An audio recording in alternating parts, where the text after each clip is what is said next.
Hey, what's up guys? Welcome back to my channel. For today's video, I'm gonna walk you through the whole process of coloring this one, revealing some tips and secrets that will help you to achieve a much faster and good looking result. So without any further ado, let's get started. So I start with sketching a rough one, then clean it up. But since my edges are not the cleanest, so I surround the whole sketch with a border. And just keep in mind that we do this without any gaps, so it will help us to fill the whole sketch with color, without doing it manually. And you can check the previous video, I talked about lots of ways to fill your sketch with color, so check it out. So after I finish, the next step is making a layer below the sketch one and start filling it with color. Most of the time I choose a skin tone. I used the fill tool, the second option, since I like to torture myself. Second step is to add a background color. So I make a new layer below the base one and then fill it with a color. In this stage, I'm just checking that my base color layer has no gaps, cause if there are gaps, the background color will leak through the base one, since my eyes get used to the white background that I can't really see that much.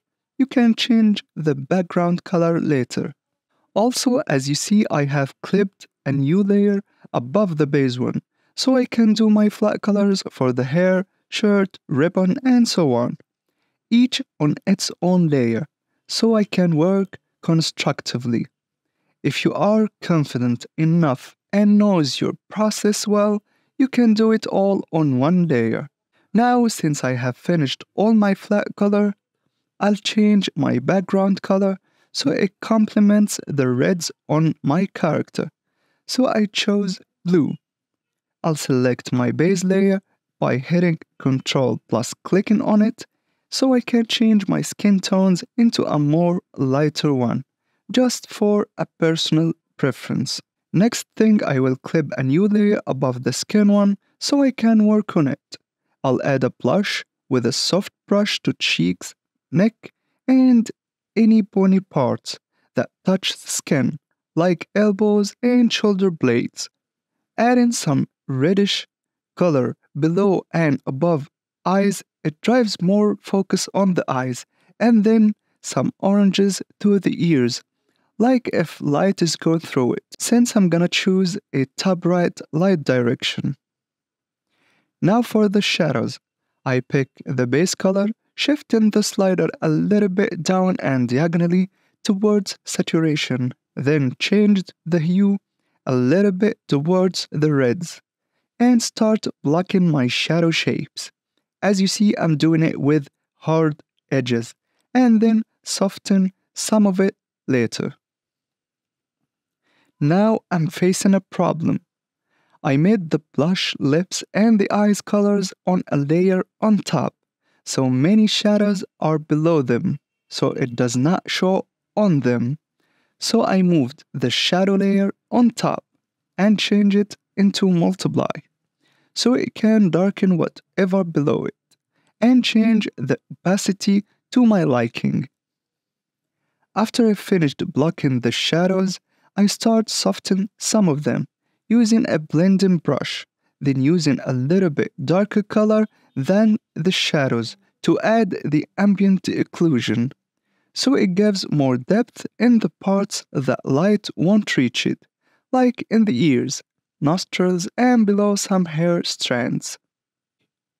As you see here, I just dropped the opacity of the background layer so it gets brighter, nothing serious, so don't panic. Another trick to make your sketch and lines blend nicely is to change the color of it. So I clip a layer above the sketching one and fill it with oranges. It gives a beautiful look and blends in a beautiful way with skin. Now I'll repeat the same process I did with the skin to the other parts, like hair, shirt, and ribbon. Picking the color, shifting the hue, and moving the slider towards saturation in a diagonal way. blocking hard, edged shadows and then soften it later. Next is to add some lights, so as usual, I pick the skin color and then shift the hue towards the cool side. I'm moving the slider diagonally but towards desaturation areas. Then start rendering. Now I'm thinking of adding a rim light behind the character, but since mine is bright, so I put a layer above it all and fill it with blue, a desaturated one, and change the layer into multiply to darken the whole sketch so when I add my rim light, it pops. I also choose it to be a hard light layer. It makes a great difference when you use a colored rim light, but in my case, it won't make a difference since I'm using white. From here to the end, I'm just playing with effects, like adding an add dodge layer with soft brush to make a glow, adding sparkles, some highlights, and so on.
And lastly, for a dreamy effect, I merge all the layers into one and put the layer above them all, changing it to hard light, and then using Gaussian blur on it.